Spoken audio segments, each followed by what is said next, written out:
Empty room with sunlight streaming through a window. Someone tells you that you did something well. Maybe they say you're talented. Maybe they say you look good. Maybe they tell you that the thing you made, the thing you worked on, actually mattered to them. And instead of just receiving it, you deflect, you minimize. You find a reason why they're wrong. And the strange part? You're not being modest. You don't actually believe that. You just couldn't let it land. Person sitting across from someone, eyes slightly averted. Think about the last time someone complimented you. Really complimented you. Not a casual nice shirt. Something real. Something that touched a part of you that you don't usually show. What did you do? You probably said something like, "Oh, it's nothing," or "I just got lucky," or you immediately redirected it back to them. And then, somewhere private, maybe while you were alone later, you replayed it. You wanted it to be true. You almost wished you could have just said thank you and meant it. But in the moment, something closed off. Something blocked it from getting in. This isn't a small thing, because compliments aren't just kind words. They are mirrors. And if you flinch every time someone holds one up, it starts to shape how you see yourself. Or more precisely, how little of yourself you allow yourself to see slow-moving. Light patterns across a wall. People who can't accept. Compliments don't always have low self-esteem in the way we typically imagine it. They're often thoughtful, self-aware, even accomplished. But there's a gap, a quiet, persistent gap between what they can do and what they can be told they can do, and that gap affects more than you think. It affects how you take on opportunities, because if you can't hear that you're capable, you don't fully believe you are. It affects relationships, because intimacy requires being seen, and being seen requires letting something in. It affects the way you talk to yourself. In the long hours between other people's words, abstract, brain animation, slow pulse. Here's what this isn't. It isn't weakness. It isn't neurosis. It isn't some character flaw that has followed you around since childhood for no reason. It is an adaptation. At some point, your nervous system learned something. It learned that being seen as good at something, as valuable as worthy, came with conditions, or came with expectations you couldn't always meet, or came and then was taken away. So the brain did what it always does. It found a way to protect you. If you never fully receive the good thing, you can never fully lose it. That's not dysfunction. That's actually a remarkably efficient piece of psychological self-defense. The problem isn't that the defense formed. The problem is that it's still running long after the original threat has passed. 2 rooms, one lit and one dark, connected by a narrow doorway.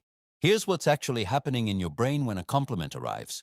Psychologists have a concept called the self-concept, the internal model you carry of who you are. It's built across years, from what people said to you, from what happened when you succeeded or failed, from what you learned was safe to be. Your self-concept isn't just descriptive, it's predictive. The brain uses it to model the world, to decide what feels real and what feels threatening. Now, here's the key thing. The brain is not optimized for happiness. It is optimized for consistency. When a compliment enters your awareness, it gets measured, automatically, unconsciously, against your existing self-model. If the compliment matches who you believe you are, it passes through easily. It feels true, but if it doesn't match, if it describes a version of you that lives outside the boundaries of your self-concept, the brain doesn't just ignore it. It actively resists it. Psychologists call this cognitive dissonance, and the discomfort is real, neurologically real. Receiving a compliment that contradicts your self-model feels faintly wrong, like putting on someone else's clothes. Notebook with one sentence written. That doesn't sound like me. So the deflection isn't false modesty. It's the brain restoring equilibrium. It's protecting the map it already has. Because the map is how it navigates everything. There's a metaphor that might help here.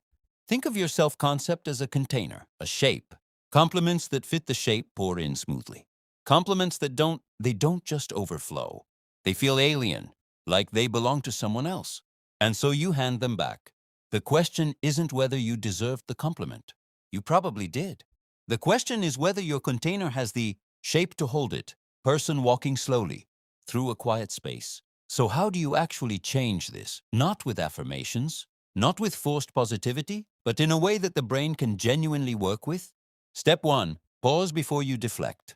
When a compliment arrives, most people deflect within 2 seconds. The response is automatic, which means it bypasses your conscious processing entirely. The first practice is simply inserting a pause, not to force yourself to feel something different, just to interrupt the automatic circuit before it fires.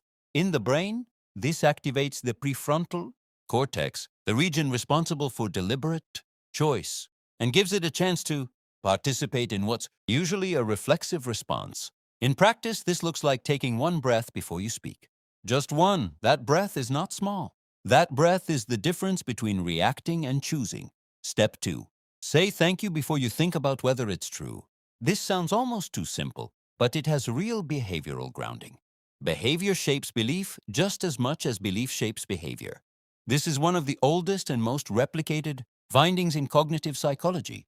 When you say thank you without immediately qualifying or deflecting, you perform the act of reception even before your nervous system has caught up. Over time, the repeated behavior begins to update the underlying pattern. It's not fake.